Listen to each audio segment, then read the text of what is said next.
Born in the UK, raised in Zimbabwe, embraced Islam in the UK. But my father was an atheist, so he's actually a Marxist. And in fact, I got very upset when I saw the women in Egypt. They're being oppressed. It's their husbands forcing them to wear that.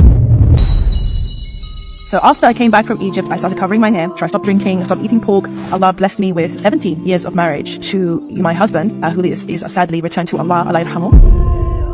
Who is sadly returned to Allah, Allah yarhamu. Ask yourself, how do I want to die? What state do you want to return to Allah in?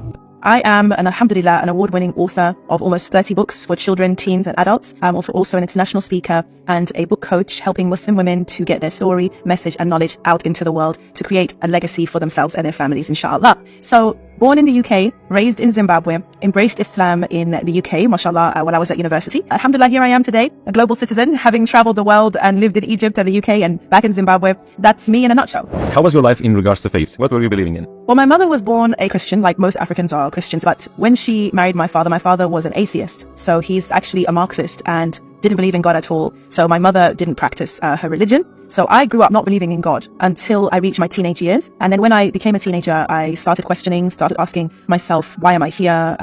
Is there a higher power? So all these Christians around me who are praying and singing, have they got anything to prove, the reason for why they're doing what they're doing? And I started asking questions when I was about 16, 17. So after growing up in Zimbabwe, and it wasn't until I went to Egypt for a music festival where I was representing my country when I started to actually notice Islam around me, the mosques and the adhan and the women in hijab. And it's crazy that my view of women in hijab at the time was that they were oppressed. And in fact, I got very upset when I saw the women in Egypt because, I considered myself a feminist and I thought this was wrong. They're being oppressed. It's their husbands forcing them to wear that. Why? And I raged for about 2 or 3 days, angry with, this injustice. That why do they have to dress like that? And we went to one of the events and the lady who was one of the organizers, she was wearing a scarf and we were talking and she just was such a light, she was one of those people who when they smile, you just see this light from them. And I said to her, you are so beautiful. Why do you cover yourself? And she smiled at me and she said, because I want to be judged for what I say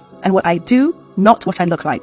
Completely mind blown. I had never ever heard such an answer. I'd never heard of such a concept. I had never imagined that there was a different way to be a woman. That answer just blew my mind. And I needed to find out, what was this Islam? What was this religion that made this woman so strong, so secure, so confident? And I thought, there's something there. So that's when I really started embarking on my journey of searching and reading the Quran and finding out what Islam was all about. And I think I embraced Islam maybe about 6 months later. Before I took my Shahada, I already started changing. So after I came back from Egypt, I started covering my hair. I started dressing modestly. I stopped going, out to parties, etc. I stopped drinking, I stopped eating pork because the way of life made a lot of sense.